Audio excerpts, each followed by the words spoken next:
Okay, good morning, everyone. I think we'll go ahead and get started.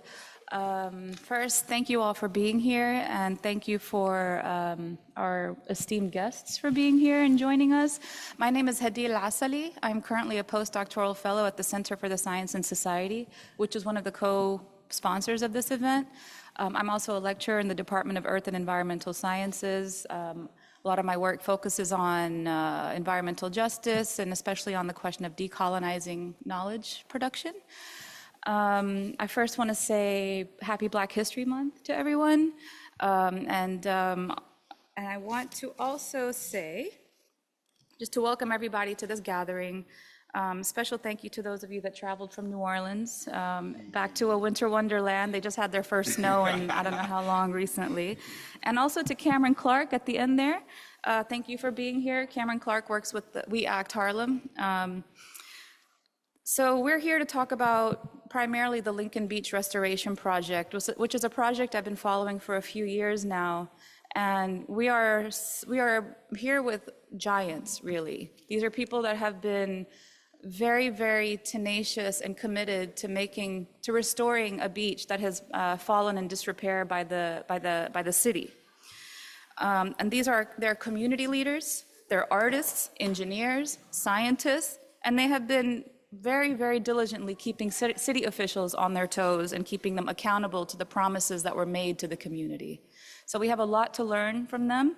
I want to keep my intro very brief so we can get to it. But I just want everyone to know who's not part of my seminar that this is actually part of a seminar I'm leading called Science Underground, Decolonial Methods. And in this seminar, we're thinking about power relations in relation to our positionality in these institutions that we're in. From Columbia University, which is very actively and aggressively gentrifying Harlem, including the building that we're in as the latest iteration of that. You can follow Defend Harlem on Instagram for more information on community activists that are organizing against that. I'm talking about some of the challenges that we're facing in terms of our positionality in relation to our universities, cities, and city bureaucracies, which we're going to hear about today, to our federal government that is driving research interests according to its own political interests, which we're seeing very, very clearly now, and spending our tax dollars in ways that we do not agree, including funding the U.S. military-industrial complex, which is the biggest contributor to the climate crisis, or funding a genocide in Gaza. So thank you again for being here with us and sharing your valuable experiences. I've learned so much from them, and I continue to learn so much about what meaningful community engagement and commitment looks like. I'm just going to do quick introductions. Bliss is a co-founder of the New Orleans for Lincoln Beach. She's an entertainer who also cultivated the Community Vision Report. That was a lot of work and labor to make sure that community inputs are part of the equation. Reggie in the hat is an artist, activist, and a citizen journalist with a huge social media following, which is also keeping people accountable. I highly recommend you follow him. I think it's Reggie Art on Instagram. Reggie Art. Yeah. Sage Michael is an activist, organizer, and educator, a brilliant speaker. I've learned so much from him. And he has an organization called Sageville. And Cameron Clarke, who I mentioned already, works with We Act, is based here in Harlem, and works with We Act as a campaign coordinator. So each of them will tell you so much more about themselves, and we're going to keep it to 15 minutes each, and then we'll open up for discussion. So let's start with Bliss. Greetings, everyone. Can you hear me? Okay, I didn't want to be mean and stuff. Okay. My name is Trisha Wallace, also known as Bliss. I'm a singer from New Orleans, and when we started this project, I was working overnight as a night auditor at a hotel and also as a singer. Lost my job. They were cutting back just like they did everyone. And I was home trying to figure it all out. My process was to just clear everything out. I saw a post that Sage was on Lincoln Beach, and I was like, I feel like I've been in that space before. It looks familiar. I grew up, my grandparents used to always take us on Lake Pontchartrain in the various spots along the lake.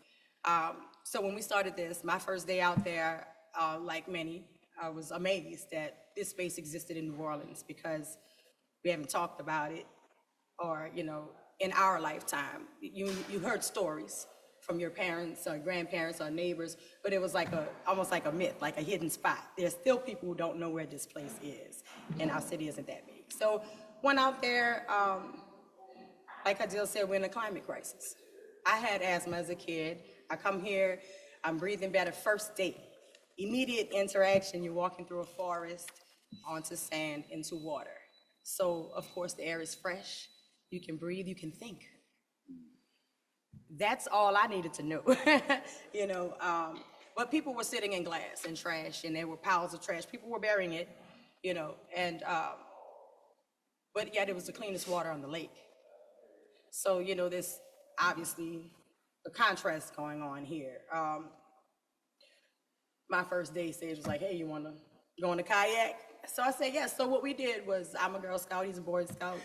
You know, he had already been out there, so he's teaching me, and I'm out here. So we started discovering and taking a deep dive into the ecology of the beach. You know, we really were taking pictures of things that, because you have to understand, we went through Katrina. A lot of the foliage, a lot of the trees and bushes never came back, like azalea bushes and things like that. There were certain things that were the landscape of our city that weren't there anymore. So we're seeing these things, butterflies, you know, dragonflies, birds that we haven't seen in 20 years, you know? And so we were documenting all of this. And Sage was posting some of it, a lot of it. People were interacting, telling us what we were seeing. So for us, it was an interaction from day one. As soon as we decided that we were gonna do this, somebody come, hey, y'all should start a nonprofit. We started a nonprofit within a month. Started a Facebook page, Instagram. We had a plan, but it was a simple plan, you know, but the Facebook page was to show the history of Lincoln Beach, because this is a space that was dedicated to Black people, but who weren't allowed to go anywhere else on that lake and swim. But it also had been closed as that space since 1965. And people were using it as a safe haven, a nature space, swimming, fishing, clamming, being on the beach in the sand, you know, camping. You know, you were able to do all of these things in, I don't know, another space in New Orleans where that is possible. Maybe Louisiana. So, you know, as we I'm gonna let Sage tell a lot of this, but I'm gonna tell my experience though. As we were gathering, people were coming. They were seeing it. They were seeing it on Facebook. They were seeing it on Instagram. They were like, hey, I saw you, you know, so they would come and check in. What do you need done today? The people showing up with tools and experience that they didn't know why they needed this. And we had them, you know, there was a lot of trash. There was a lot of things. So the first cleanup, how many tons of trash was there? Remember? Yeah, one bag. It was like 500 bags we collected. Contractor bags. Bags. We, like I said, we had a plan, so we decided to host a cleanup. And we were like, we're gonna clean up, but a lot of people were coming to see the space, but they were also just so in awe that they couldn't move. They couldn't do anything. Is it like you're coming from over a big levee where you don't know this exists to seeing, you're feeling like you're on an island somewhere, which you are, but so people, Sage, we had a whole, what was that? Not TikTok, we had a Twitter handle, clean up and chill. So I was like, we holding a cleanup. Sage was like, well, you don't have to clean up, just come see the space and chill. That phrase caused so much friction with the city because they were like, y'all inviting people to, it's trespassing to come here. And y'all inviting people to come to this space. It's not safe is what their first thing that they did was say that this space is not safe. And they went as so far as articles, the news stories, it's not safe to come out here because you got our Facebook page within a month had 5,000 followers. So obviously people were interested. And then it started just bringing up all these people who had been there as children or their parents, they had stories connected to this space. So now everybody's adding to the Facebook page. And so the Instagram page was supposed to be about what was going on today. It was supposed to be us showing pictures of the activism about the cleanup, but they actively reached out and asked us to stop doing that. So, yeah, okay. So that being said, I stopped doing that. And I decided that I wouldn't be the one to be vocal in that way. And I decided that, okay, we got a grant from LSU to LSU is Louisiana State University. Louisiana State University has their mass comm division has a community, I don't remember the name of it, but they have this section where they give grants to communities to do this type of thing, right? So won the grant, decided what I wanted to do was put out a community vision report. We want to host our own sessions to have a, what's the D word I'm trying to think of? The word I was trying to think of. You want to have your own, to create your own report? But not the report, Design? no, I'll think of it as I'm talking. Anyway, we wanted to have these sessions to have a planning session on what we wanted for the beach. So we did 3. The first one was like story share and just letting people know that they are stakeholders in this project, because a lot of times I think we don't realize our power, because we keep hearing that, oh, they're not going to let us do this. They're going to stop this. And so I kept hearing this, y'all have to understand, I've never been involved in anything political in my life. The most political thing I did was stuff at church, okay? So I kept wondering who this they is. And the more I had questions, the more I'm like, where are they? Where are they? We're stopping ourselves because we don't realize that we have the power to come together and stay together and challenge some of this stuff. Because a lot of things that are being told to us are kind of true, or there's another part to that we don't know about. So we want to find out what the other part was. So we did the community, we did that one, and then we had one where we're like, what do you want to see on the beach? So we showed options like of what we wanted to see and also what we didn't want to see, to let people make a choice, to give them a choice. I can tell you what you want all day, but how is that different from what the government is doing? So we did the community vision report, and one of the authors of the report put in an email to the project manager and asked if this report could guide the request for proposal to build the beach. Because in the meantime of all of this, Sage kept reaching out to the mayor. She created a Lincoln Beach Community Advisory Committee, which I became the president of. And it's good in it. And they also decided they were going to develop the beach. And there was money, like what, $5 million, I think at that point, was allocated to just basically open it. Just open it and have maybe access to the beach.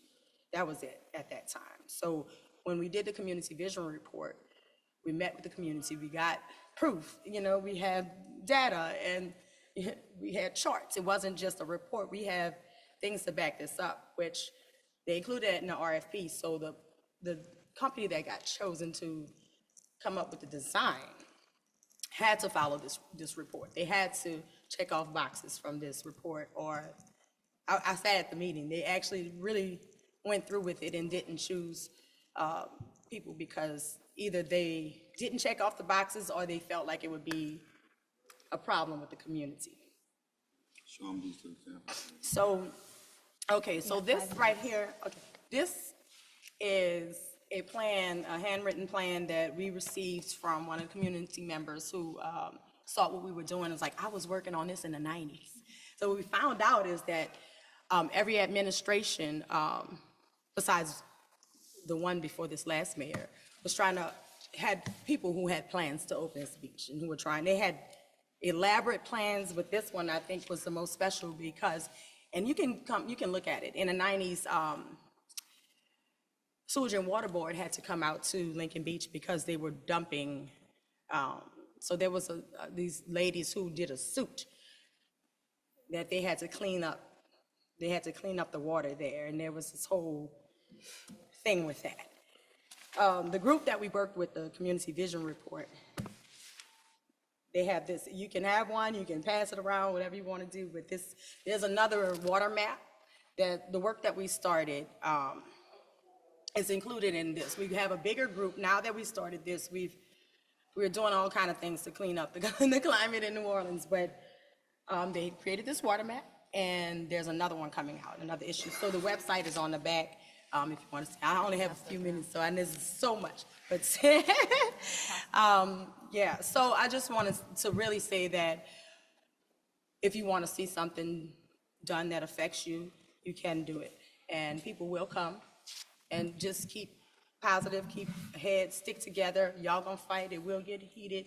It will have, because it's a passion project. It means a lot to you. You really want to see it work, and you're putting your time into it. So I just want to say that, you know, just keep working together. There's going to be all kind of adversity. People will come and try to divide and conquer. That method is still real, and it still works. But as long as you don't make it too personal, you know, even though it's personal, you know, you still have to have a quality of life within yourself. So the same climate change you're fighting for in the world, make sure that you take care of you too. Okay. Thank you. Let me just add that by listening to you, I forgot to mention in the long list of things that you guys are, you're also researchers and archivists. Yeah. Yeah. Yes. So I think Reggie's up next. Yeah. Yes. All right. I gotta compact 4 years of my life into 15 minutes Right. because I was out there every day for 4 years. At one time, 1,315 days straight, volunteering my services. Not 1,300 hours, 1,350 days, cleaning up for free, making sure that it's clean, making sure they don't have any hazards. But my first time learning about Lincoln Beach is when I was like 10 years old. They had a crackhead in my neighborhood, and he had a swimming pool, and he was like, I gotta level the swimming pool off. I don't know why these older grown-ups used to talk to me. He said, I'm gonna need sand. And I'm like, where you gonna get sand from? He said, I'm gonna get sand from a beach. I say, New Orleans have a beach? He was like, yeah, you wanna come with me to steal his sand off the beach to help level off my swimming pool? I was like, bro, I don't think I could get in a car with you and leave. My mama might be mad at me. But I always remember since I was 10 years old that this dude told me that we have a beach in New Orleans East somewhere. So years go by, and we had like a little mild snowstorm or something, 2017. And I was in an area where the beach was. So I went walking on a levee, and I'm looking for the beach, but the only thing I see was number trees. And it was like, man, they have people back there. And sometimes, you know, Hispanics like to go to this beach. But I was like, man, I don't want to go look for this beach by myself. So I held off. And then COVID hit. And I saw a news article about Sage and Bliss cleaning up a beach, and it was the same beach I remembered as a kid. And I was like, man, if he on that beach, I know I could get on that beach. So now I know I'm not about to get arrested. I know it exists. I know it ain't a fantasy. So one of my friends inboxed me on Instagram. They said, I think you and Sage will make a great team cleaning up this beach. I said, okay. I said, when they clean up? They said Sundays. I usually will work on Sundays, even through COVID, selling art. I said, I can't go on Sundays, so I go all the other 6 days of the week. And I was cleaning up, and after about 3 weeks, I finally ran into him in the woods, because this beach is 7 acres. This beach area is 7 acres. It's the size of 7 football fields, and 90% of it is trees and vegetation. The other 10% is the beach, the sand, right? So we finally bump into each other, and I just kept cleaning up. At the time when I arrived, they had about 500 bags already bagged, and by the end of about 2 weeks, me and him bagged up about 2,000 bags. So I saw the progress going just by me coming there every day, and I never stopped. And even when the world opened up after COVID, everybody was rushing back to get to work and make money. I just decided not to go back to work for 4 years, you know, and just go there every day. I built a self-sustaining camp back there. I was back there through hurricanes, heat, 95 degrees, all weather conditions, tornado warnings, you name it. So I just saw the impact we was making just by picking up garbage and watching the smiles on the people's faces that was crossing from this impoverished community onto the beach. They was thanking us, saying, man, I'm glad we have this in our backyard. I'm glad y'all cleaning it up. Some of us don't have cars to drive to nearby beaches, an hour, 3 hours away. We have a clean beach in our own neighborhood. And one of the most unique things about the beach is in New Orleans, most of our water is brown. It look like coffee with cream in it. That beach, the water turns clear. For some reason, a current or something in that area, it's crystal clear. If you ever put in Lincoln Beach, hashtag on Instagram, you'll see my post of the beach. And this crystal clear water is the most unbelievable natural phenomena. Now the tunnel, yep. Now I'm about to get into the hard work I did. I said, Sage, what was your hardest problem back here to solve? He said, there's a tunnel, it's filled with water. So I went to the tunnel, I measured it out, and I calculated it had about 80,000 gallons of. The tunnel was the main interest, the only interest for Lincoln Beach. It was built by a construction company, and there's a levee and a railroad that separates the community from that. So there's a tunnel access that was filled with water, and we believe that tunnel will stay plugged to keep the community out. Yeah, because it was the main entrance, and New Orleans is below sea level. So whenever, it's like a train track, but they didn't want people to cross the train tracks, so they built a tunnel underneath it. But in New Orleans, if you dig more than 5 feet, it fills with water. So this tunnel was dug 7 feet deep. So it was completely filled with water, about 7 feet of water, 80,000 gallons. So I just did the equations, went rented pumps from Home Depot and emptied the tunnel of the water, and it had sludge in it, about 2,000 pounds of debris. I rented a skid and brought it onto the land and just worked around the clock, just scooping up debris with this rental skid, like a construction, like they do in the city.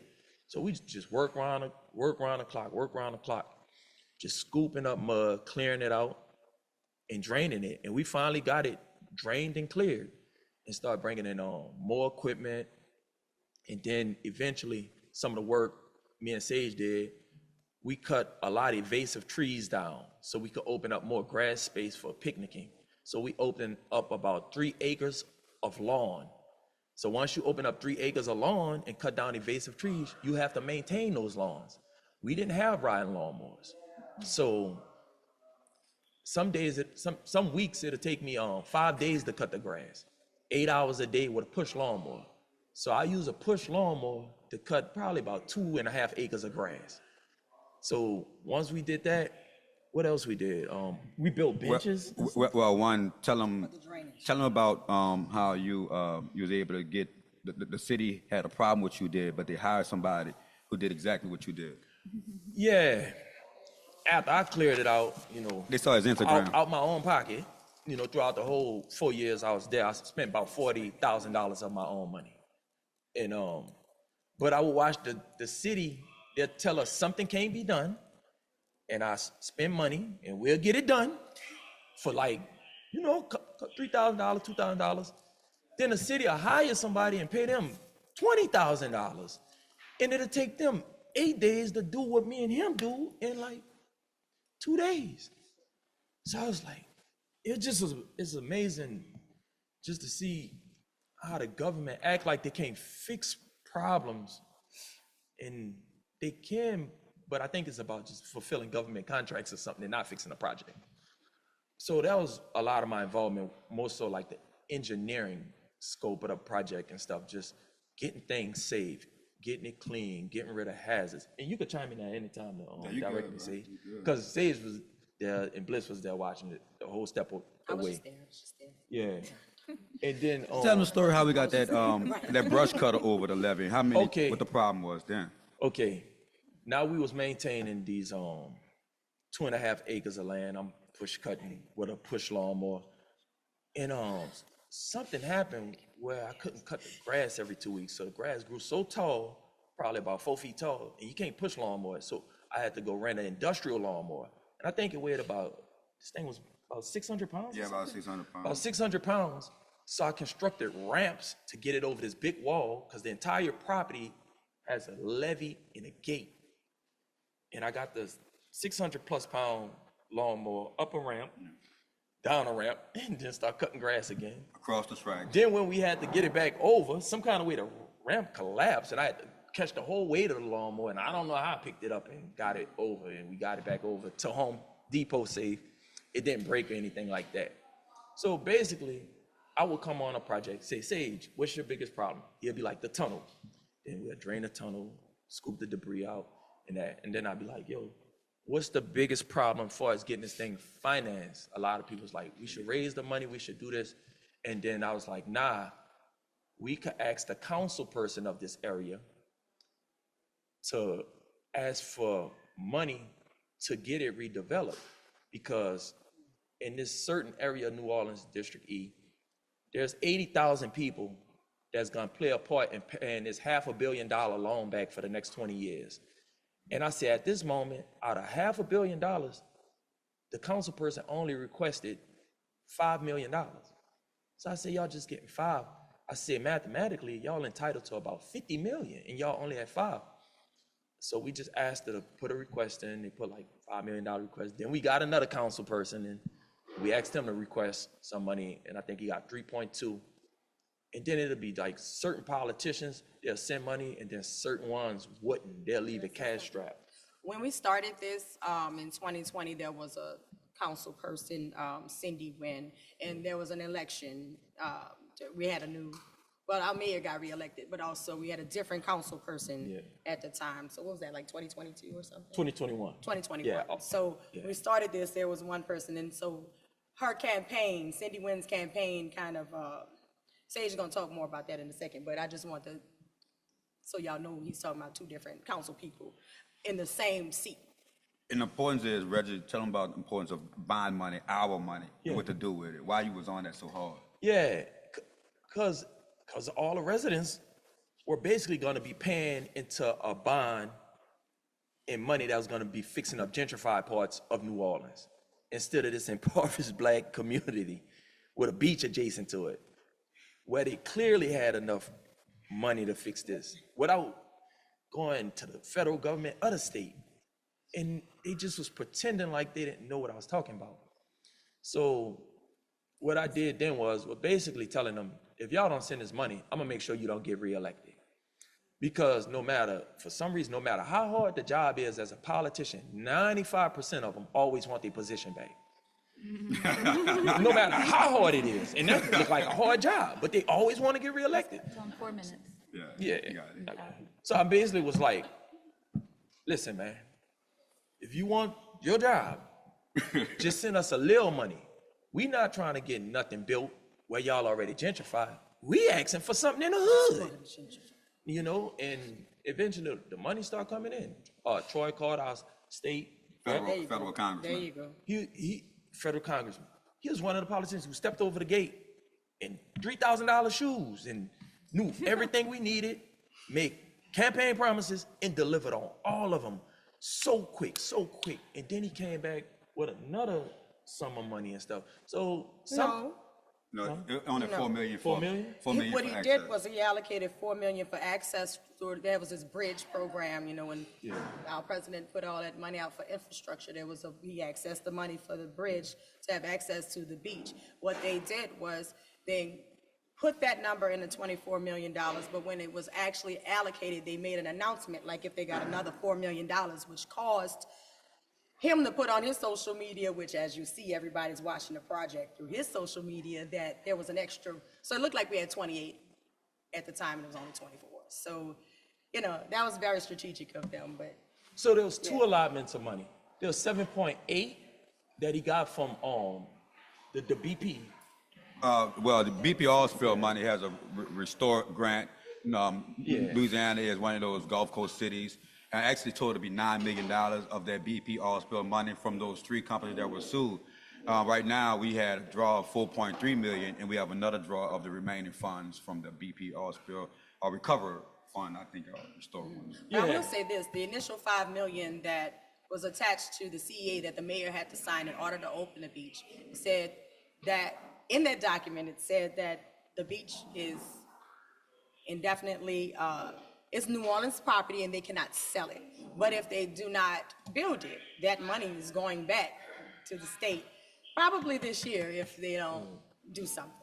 So. Yeah, so in closing, my involvement basically was taking my own financial resources and time, getting the property safe, always asking them what's the biggest problem and trying to fix it through my own money and time, leveraging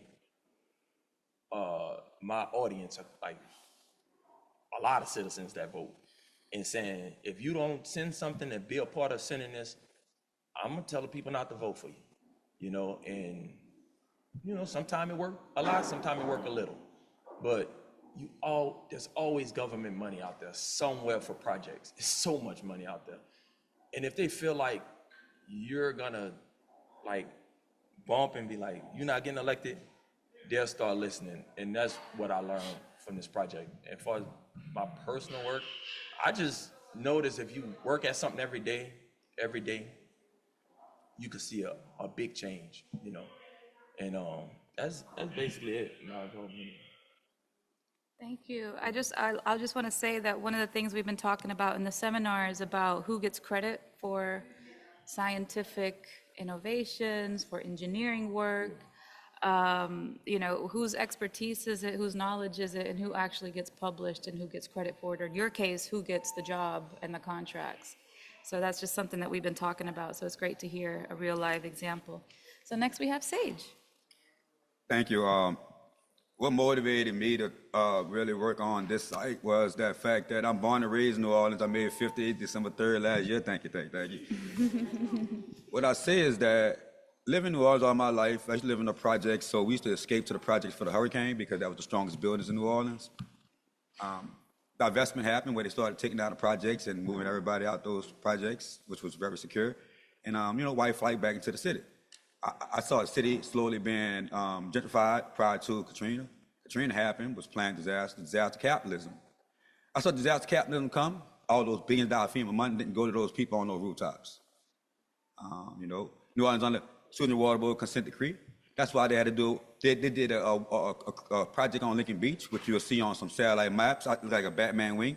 That was so they could get credits because they had polluted our waterways. We had polluted water. Our potable water was full of lead pollutants. So they're under consent decree right now. New Orleans Police Department was on a consent decree as well. They just entered their sustainability period. We have many consent decrees. That shows the violation of the civil rights of the people in the city. Environmental justice as well. This education is not taught in no college education, no secondary school, no elementary school, no two-lane university, but the history is all in there. So when I was a barber for over 30 years, all of us are artists, singer, poet. Yeah, I was a barber also. Your barber, canvas. So we Hairstylist. we see this place where it's discovered. COVID hit. I was a barber. I couldn't cut hair. If I was to cut hair, I get life in jail for cutting somebody's hair during COVID. I had a lot of time on my hand. Mental anguish, mental trauma as well, going through all those things. New Orleans is, one of the most incarcerated places. We have the prison industrial complex, right? We got over policing. It looked like a military ground out there for the Super Bowl, right? So I said we need something. Black Lives Matter was going around this country, and I didn't see Black Lives Matter in New Orleans. I did not see it explicitly written. So I said, you know what? This beach that I saw back in the 90s that I hopped one time with my dog, and I saw alligator in the water and never been back since. No fear but God. I had to put no fear but God in me. We lived surrounded by water, but we lived in fear of water. So I said, let's cross that levee. And then they had all these levee districts who used to own it. They wanted to have ownership over it again. I said, no, not today. Not today, because we're going to have 10 toes down on this property. They got a sign that said trespassing. I said, this land is your land. This land is my land. This man was made for you and me.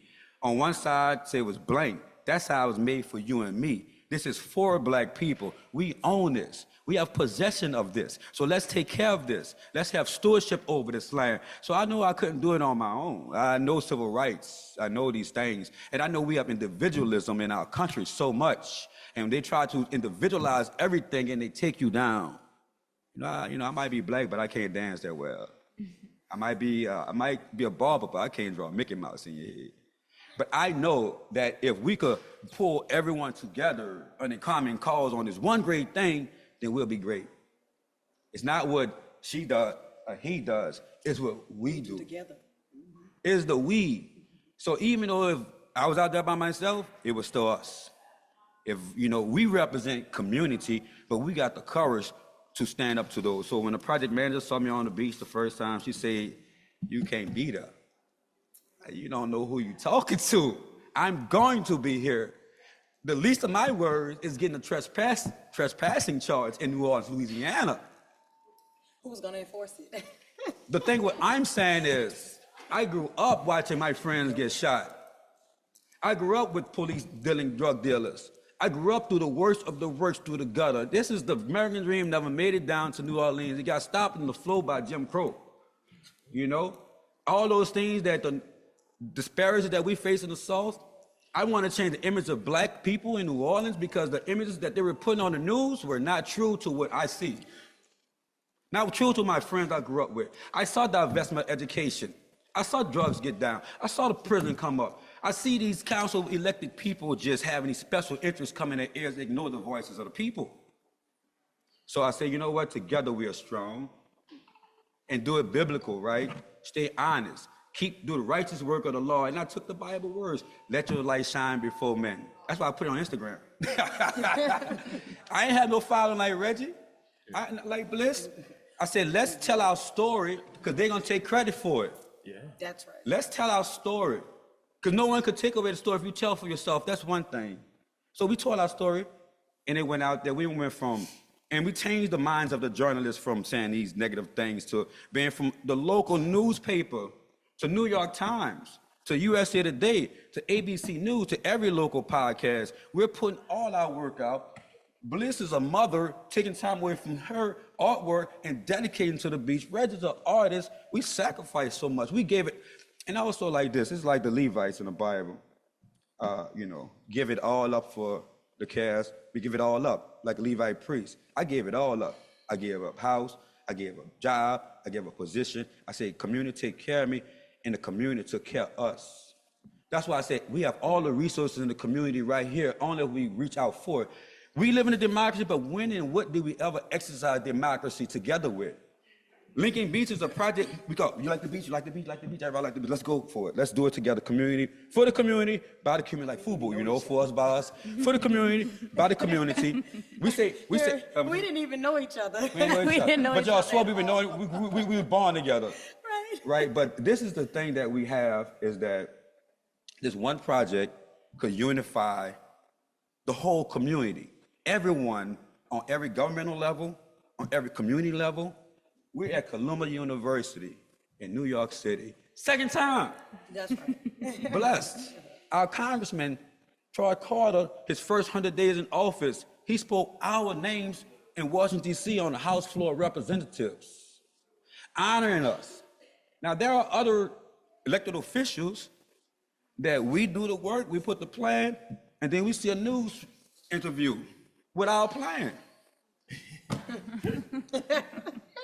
That's cute. Kinda. We have a mayor race right now. Everybody wants to use Lincoln Beach. Everybody want to use this tire dumping issue we have, environmental justice in our community. And we got evidence that we all put in the work, the community put in the work, but you can see the articles in the newspapers. They're running for mayor. Everybody got a dream team going on, but I'm so happy the fact that this community came together, community vision report. She put her life into it. Reggie has put his all into it. We put our all into it. But this is something for our elders who were discriminated, structurally discriminated, who couldn't go to this place called Punch and Train Beach. This is for the youth that are going through so much trauma right now that they don't want to educate, that they want to incarcerate, right? That they want to put children in jail, adult jails. This is for the future. This is for our families. This is for a safe place for everyone. I call it like the Bible, I call it heaven on earth. Because there is no place in New Orleans that's safe on the other side of the levee. That's mankind's side. I'm kind of man that create these systems that they know are working perfectly. That's why we're failing. But on the other side of the levee, we coexisted for 4 years. 4 years. Governing the property with no authority but assertiveness, bringing the resources from the community, giving it all up because money stinks to us. We're not rich. We give it all our money back to the community, right? So we give it all up. And together we're strong. That's heaven on earth, and it's a safer place. I call it humankind. Human on that side, human. Not mankind, But on this side, we saw trash glass turn to polished glass. You can make jewelry out. We see the sand and everything. We don't much know you have a beach. We want to bring this education across the board. And I'm so happy and thankful that we turn to the community for resources, not to government. So guess what? The government is our community too, because we elected them. So y'all part of our community too. You just gotta act right. And believe me, we on emails right now. I'm sitting here emailing people about it right now. It doesn't stop. Yeah. I just want to say, after Sage has said what he said, that it was important to us, everybody was protesting, to use this as a peaceful, we were calling it a peaceful protest at the time. Everybody was really, talking about the monuments and the killings and police brutality, and we were like, we want to stand up for our environment, for what we need to breathe. They can't breathe, we can't breathe either. We can breathe on this side though, which encouraged us to look at these elected officials as our neighbors. Yes. Some of them live across the street from some of the people we work with. We're all neighbors. We're all in these government offices. So it's just, you might know your auntie might work for, this person or your neighbor. So it encouraged us to see how connected we really all are, and powerful that we all are. It's like, I look at it like Harry Potter the whole time. It's always helping Hogwarts for those who know it, because that's how it happens. Things just kind of fall into place if you want to be connected and work together for a common goal. So I just want to say something, riffing on what Sage brought up about, the individualism that is sort of valorized in our society. And there's a history to that. The history of science, the history of innovation is about the founder of this, the father of that, the discoverer of this, but we know that that's not how things work. And I'm so grateful for you to break it down to show like how much it's really about community and not a single individual. And I think part of the decolonization work that we're trying to do is to steer away from that individualistic narrative. So thank you for bringing that I up. just want to add the bliss. Congressman Trotter kind of quoted saying, we got into good trouble. And what was the gentleman who quoted that from? It was a leader who said that. But good trouble is this. John Lewis, correct? Good trouble. And you say it was a protest. Now, believe me, we have the power to go march down Canal Street and stop any capitalism event out. But we chose a good protest by taking care of the land, being good stewards. It could contrast what community did to what government didn't do. So in our narrative, we said neglected Lincoln Beach. So they know there's a liability that property management, we're taking care of this and you're not with our resources. So, the protest was to not neglect it and show how the it protest could be was used. not to This neglect. is how it could be used. The protest was to show the birds, Yeah. to show the people, the Honduran community and black people coming together. And a part of the protest was, that's why I did the 1,350 days straight. It's protest, it's work, it's commitment. And I didn't come from I stepped away from a job where I was making $200,000 a year. And to be willing to sacrifice that for a community is necessary. And I think anybody could do it, because I'm not like the smartest person in the world at all. Not the smallest. So let us turn to Cameron, bringing it around to Harlem, and we'll set the timer for 15 minutes. For sure. Everybody hear me all right? Yes. All right. Yeah, so I'm Cameron. I'm a campaign coordinator at We Act. I'm also a med student here at Columbia, so that creates a lot of very interesting tensions in the work that I do.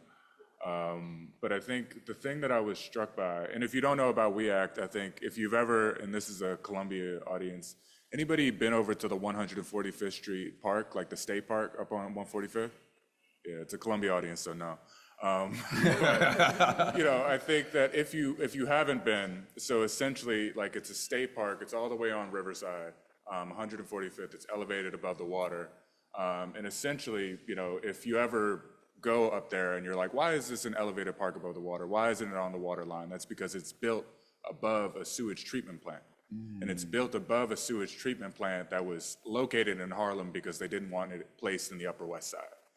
And it was located in Harlem because they didn't want it in the Upper West Side, but there's a park on top of it because, the executive director of my organization, Peggy Shepard, actually put together a protest where they blocked the West Side Highway to protest the location of that sewage treatment plant being placed in Harlem because it was creating so many fumes that it was impossible to open your window if you were anywhere Broadway or West because the fumes and the stench were so egregious. And so we actually got settlement funds from the state government out of that lawsuit that was created from that protest to found this organization and to do the work that we do. So in terms of the work that I do, on the state level, I work around, trying to, promote renewable energy and get transition New York State away from gas infrastructure into renewable, solar, wind, geothermal, thermal energy networks, stuff like that. But at the city level, a lot of the work that I do is surrounding community land trusts and the Community Land Act and trying to promote more equitable access to land in an area like New York where access to land is so important and so vital. I think it's interesting that we're having this, event in the forum because, one of the places that, when I first started at We Act, we actually are one of the organizations that was involved in some of the negotiations around, this Manhattanville campus actually being built in the first place. For those of y'all who weren't here in 2008, essentially this campus was being built, sort of over the objections of the Harlem community. So nobody in Harlem who lived in Harlem at this time wanted these buildings, all of these glass monstrosities to be built, over where there was housing, where there were industries, where it was definitely, a sort of, the community was definitely a victim of benign neglect or, the intentional withdrawal of resources from the community, whether that's, social services, whether that's firefighting services, anything. And I think that's very similar. And I think I was seeing some of the parallels in New Orleans in terms of, we're seeing these cycles, right? I think when we're at this sort of late stage of displacement, we call it gentrification. When we're at earlier stages of displacement, maybe we call it white flight. When we're in the midst of displacement, it's called sort of benign neglect, where the city and the state withdraw resources from the community to make it as difficult as possible for anybody to live there. And then finally, we get to this stage where we are now, where it's financially impossible for you to live here unless you're somebody that's making hundreds of thousands of dollars a year. And so I think it really showed to me the parallels between, and this is, I'm gonna take a brief segue because, the Super Bowl was last week and a lot of people were focusing on, this Kendrick Lamar, Drake Super Bowl halftime show. But I think what didn't get as much coverage is the fact that they, removed hundreds of unhoused people from the area surrounding the Super Bowl stadium under threat of arrest. They packed them up, they shipped them to a warehouse across town, an unheated warehouse, and they just forced them to stay there so that the area around the Super Bowl could be as palatable as possible for the folks flying in. Yep. Yeah. And then at the same time, what's happening, I don't know if you've heard the news about what's happening with our mayor, is essentially selling out, our undocumented communities, our neighbors, our folks who have lived here longer than a lot of you have, just without the benefit of documentation, has sold out those communities to ICE, to the federal government, to Trump, in order to save his own skin. So we're seeing these parallels in terms of the forcible displacement, the forcible ejection of these communities, and the really folks who have access to power and folks who have access to resources being able to determine who is able to access what spaces, who is able to be around, and who is able to exist publicly without persecution from the state, and who is subject to state persecution for simply existing in public. And I think that's one of the things that really gets to the work that I like to focus on the city level, which is community land trusts and making sure that communities have a role in determining who gets to access spaces. Because we do this work not because it's like, it's glamorous or it's incredibly profitable. Like y'all were mentioning. I think we do this work because like we care about these communities because, like somebody who grows up in New Orleans should have the same right to access a beach as somebody who grows up anywhere else in the country, especially a beach that's in their own backyard. Somebody who lives in Harlem should have the same ability to breathe. And this is something that you were saying, Bliss, about the first time that you went on the beach. It was like one of the first times that you were able to breathe clean air and not feel like the air that you were breathing was contaminated. And that's the experience. Like my background is in medicine, so I do all this research on air pollution and contamination, both indoors and outdoors in Upper Manhattan and the Bronx. Like if you go to the Bronx and you look at both indoor air pollution from rats, from mice, from cockroaches, from gas stoves, from gas leaks, from boilers, and then also outdoor air pollution from sewage treatment plants, from waste disposal units, from landfills, from diesel buses, from all of these pipelines, from power peaker plants that burn the dirtiest coal in the country so that they could create a little more power for people living upstate. And they pump all of those nitrates and black carbon into the communities of northern Manhattan and the Bronx.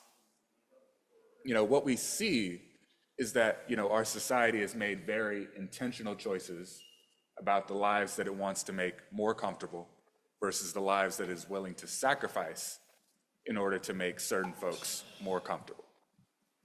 So that somebody who lives in Rochester never has to think about whether they should turn off their TV.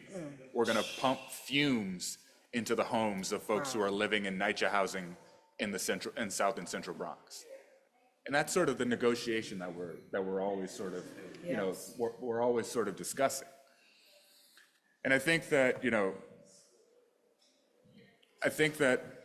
one of the things that really struck me from everything that y'all were saying is that it's really not about, we do this work, and I think that there's like I am forced to believe that like this legislative work, I do a lot. I was in Albany yesterday, advocating for all these bills. And I'm forced to believe for like my own sanity that this legislative work is incredibly important, or else I wouldn't be able to get up at 5 a.m. and take that trip up to Albany. But I think what y'all really emphasize is that, a lot of that work is around sort of asking permission.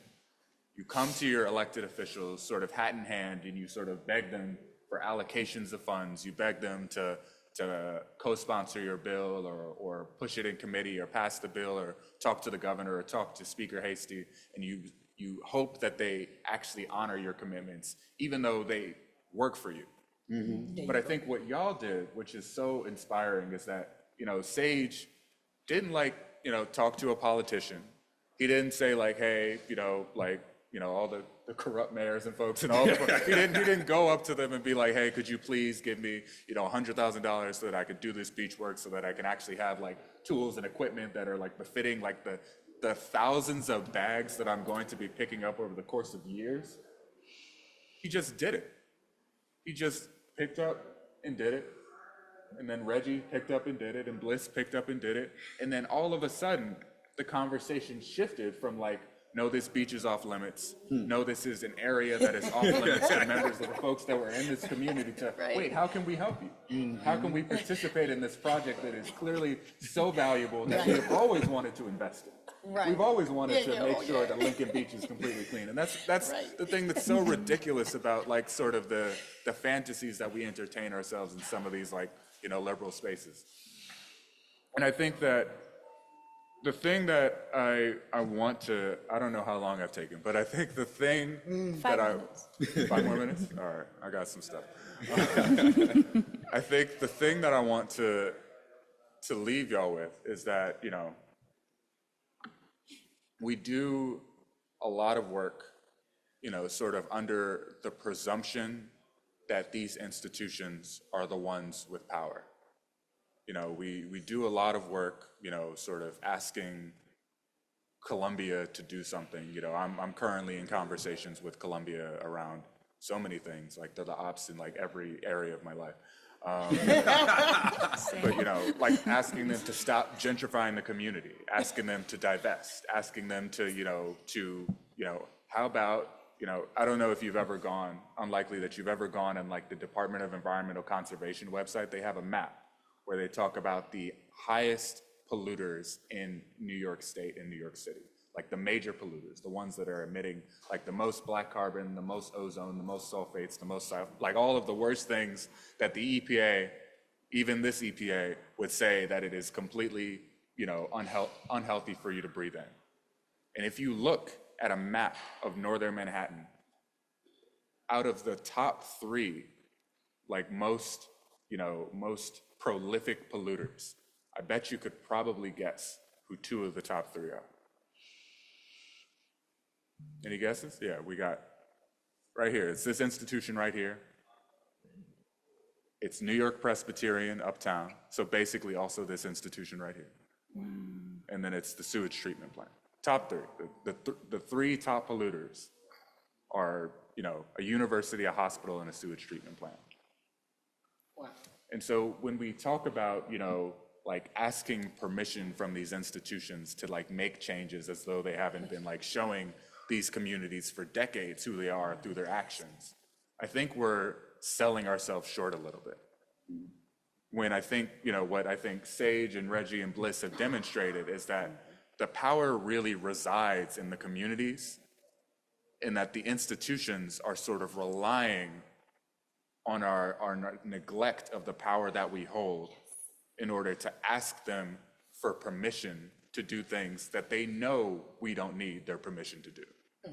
So I think that's the thing that's really sat with me, like as I've been listening. I had prepared remarks, but I think y'all just took me on a different path. Like I think that, that asking for permission, especially, when we're talking about environmental justice, when we're talking about, this incredible, important work around, preventing the systemic and serial forced displacement of our communities, through gentrification, through white flight, through redlining, through all of these systems that are all accomplishing the same things, that asking permission from these institutions, government, state, city, university, it's overrated.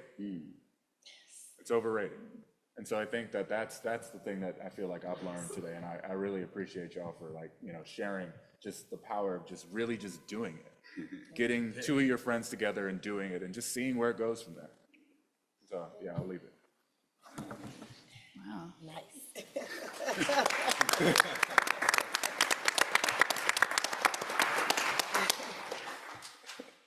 I'm blown away by all of you, and I'm thinking about how we have about 15 minutes for Q&A, and I just thought maybe I could launch with, maybe it's a difficult question, maybe it's not an easy thing to ask you guys to weigh in on.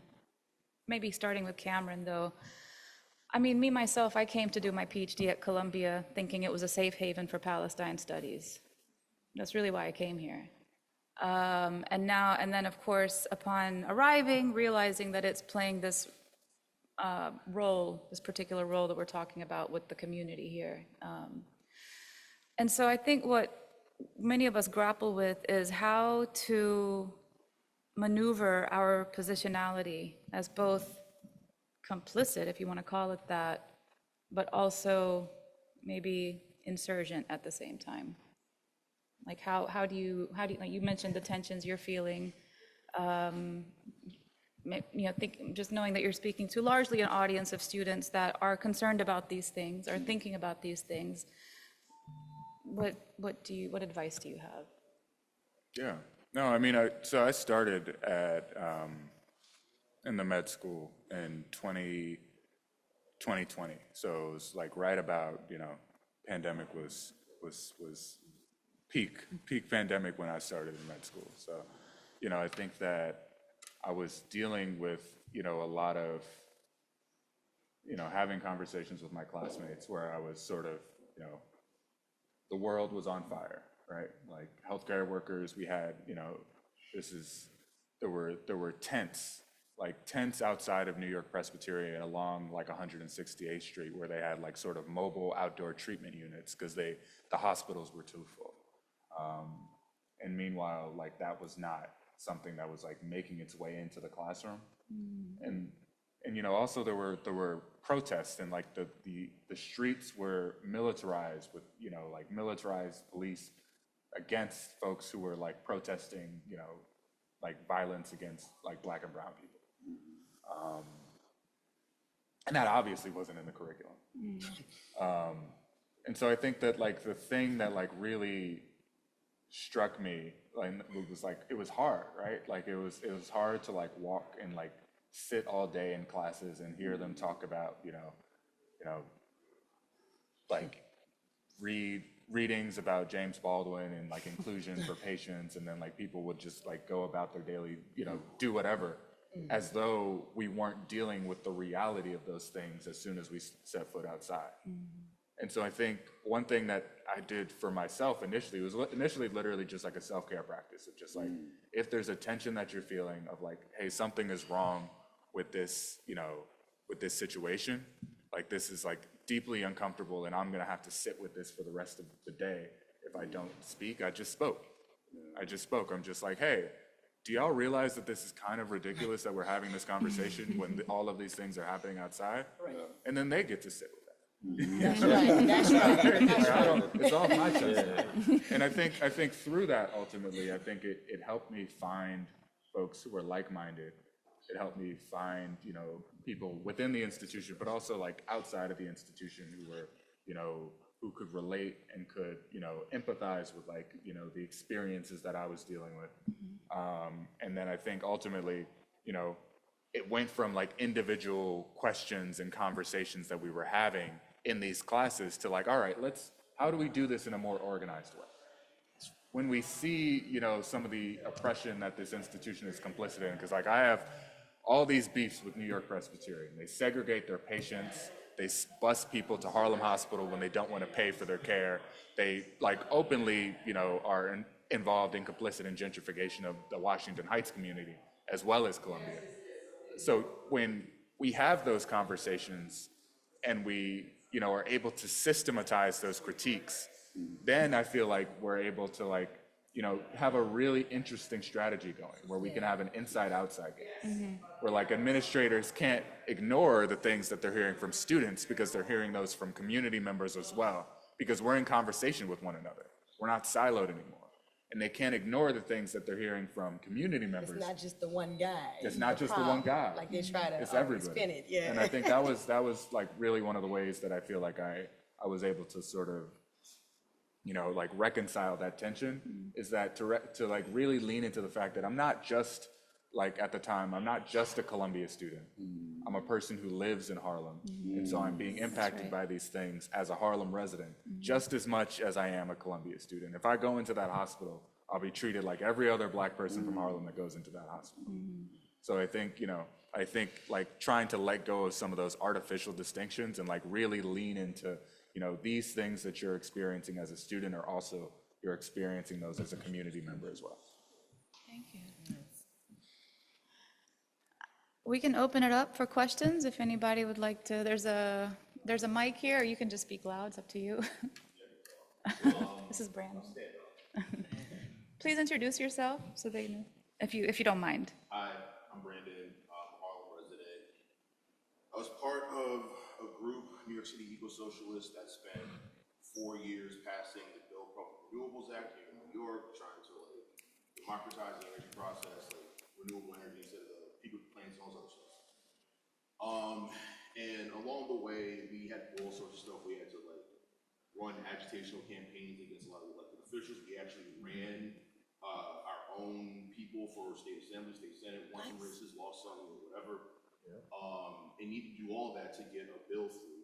We got the bill through in 2023. Since then, they've been bullshitting on actual implementation. Yes, they have. They figured it was easier to kill it on that end, and it's looking that way. But we're fighting, right? My question, actually, hold on, before I do that, because I had a question, but I had a comment first. My first comment was that I think it's amazing that you all are working to like needle on the contradictions between government not providing and people actually being able to do it. That's like in the Black radical tradition. Black Panther Party, obviously, known for free breakfast programs. And on top of that, trying to do healthcare years after that because the government doesn't provide that either. Anyway, so my question is, you talked about some monies coming in congressionally and things like that. I'm wondering two things, like A, how you are able to really put pressure on these elected officials. I know we're talking like an Instagram following, things like that. I work in digital comms, I believe in that stuff, but like there needs to be more, I think, so I'm wondering like what other things you're doing. But then B, how are you guarding against the kind of corrosive nature of the money coming in from other sources? Like, it's one thing to do it yourself, pick up the shovels and do all that, right? That's amazing, but then there's a shift, right? When that money starts coming in, people have their own agendas and so on. So I'm wondering how you're doing with that. Well, we are currently actively dealing with that. I will say that becoming the president of the Lincoln Beach Community Advisory Committee, there was no formal anything before the mayor started this committee. But even with that, I've had to continue to fight to be at the table a lot of times because I'm disregarded. I'm disregarded for several reasons. I have no credentials. I'm a woman. I'm a woman of color. Of course, all these things, when you're something your whole life, you don't really, this is who I am every day. You don't think about it, but I've come to find these things matter. But how we're really combating it is because New Orleans is a small city. And we know everybody. If we don't know somebody who works in government, we know somebody who knows somebody. And honestly, everybody, there is a shift. We do have a lot of our people in place now. And I think like one of the things that came to mind was a lot of times there's just no one to do it. Or even if it's someone's job to do it, maybe they don't know how or they don't have support in their job. So a lot of things after COVID is I went through the Civic Leadership Academy and had to learn like the inner workings of our government, right, what's going on and how budgets are made and how these timelines matter. I didn't know any of these things, but finding out those things really helped to know, okay, what department, because we're thinking we're supposed to talk to this department and this department over here, and when you call, they're not gonna tell you that. But when you find the people you're looking for, they're like, we're always waiting for people to call us, and no one knows this. So how it's really been happening for us is just staying on top of we scope that city website like every day and just staying on top of what's going on. We go to city council meetings. We go to, the legislation. We find out what these timelines are and what they mean. Like what's next? What do we need to do? Where? And we show up. I'm not working for real. I'm a singer. I mean, I had to start working because I haven't made money in 4 years. Let's just be real. But I show up. He shows up. Reggie shows up. They call us, and we show up. If we can't show up, we make sure somebody shows up because there's always something that's not being said in the news or on the email, the call. So that's a very good question, and I just want to say it's amazing what you guys are doing. You should get that's on what the- it takes, though. on the panel, It does bro. take that. You have to. Like we talked. I was on this show called Women in Politics, and we talked about politics from our city and beyond. But what I found in that was, who's going to do it today? We could talk about all these elections and who's going to show up today, who's going to do it today.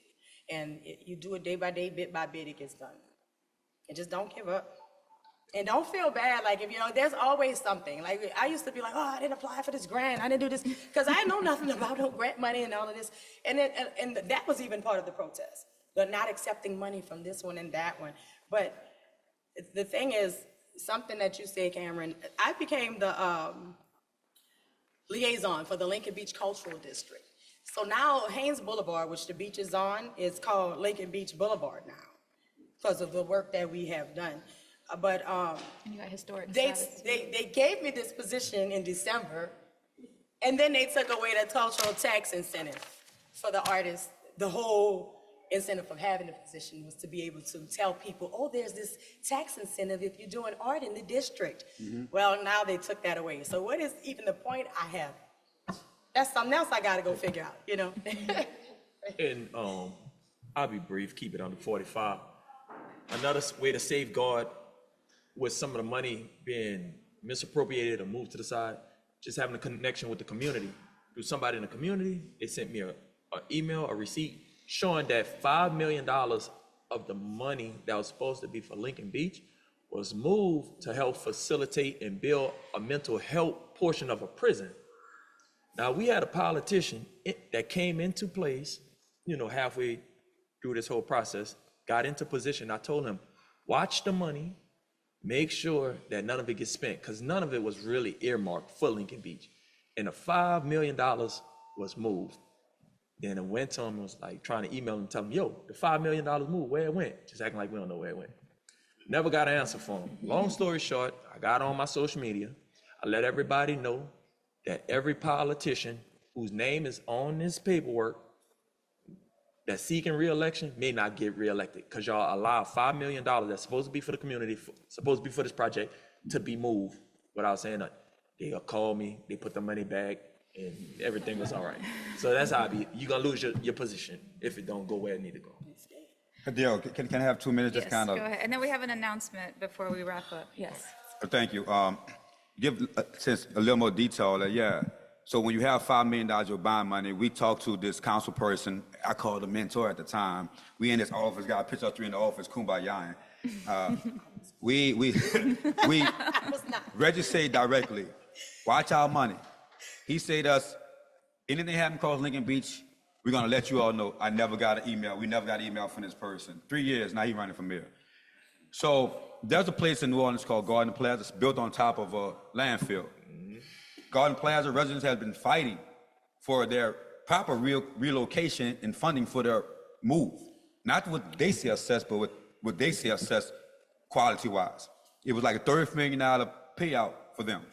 So they did appropriate $5 million from Lincoln Beach to pay Garden Plaza. Our allies with the Garden Plaza say, hey, y'all, we want to know where our money came from. Lincoln Beach is listed on this, where our money comes from. So here you have a government entity taking money from one black project to pay another black project and want us to be fighting. We're the same project manager, by the way. The same project manager for both projects for the Garden Plaza / greenwashing Agriculture Street solar farm. All right? So we in allies with this partner. Information came. Hey, Councilman, did you know this happening? Oh, I didn't know, but we know. So we in city council, sitting back, like, put our money back. We had to speak with another city council person across the aisle. That person said, listen, we're at the table, me and Reggie in the meeting, nothing's gonna happen to move forward unless they're good. That's what they told us. Now, the dynamics of this is a white council person supporting us in this manner, setting us meetings. It's a black council person that's not setting us up. That's the dynamic that we're faced with. But we're focused on the Lincoln Beach project. I don't care what color you are. I don't care if you're Republican or this or that. I care about this project. We just had an opportunity to speak to the Speaker of the House of Representatives of Louisiana, that meeting was held by the Vice Chair of the Appropriations Committee. So that's important. And that person was Republican. The rep was a Democrat, and we had a full packed audience of that just to make sure we get things done. I just said that to say this. Government will always divide us, divide the people. But when we talk to each other and we have these common connections, we can see what's happening in Harlem, it's happening in New Orleans. What's happening in New Orleans is happening in Palestine. What's happening in Palestine is happening in Aswan, Cairo, Egypt, up and down the Nile River. So this is why I'm thankful for this gathering and the support that you have given us to bring us together, hear these stories that we all interconnected. And I know we all gonna leave here today with some resolving solutions coming from this table. Thank you. Thank you. Thank you, guys.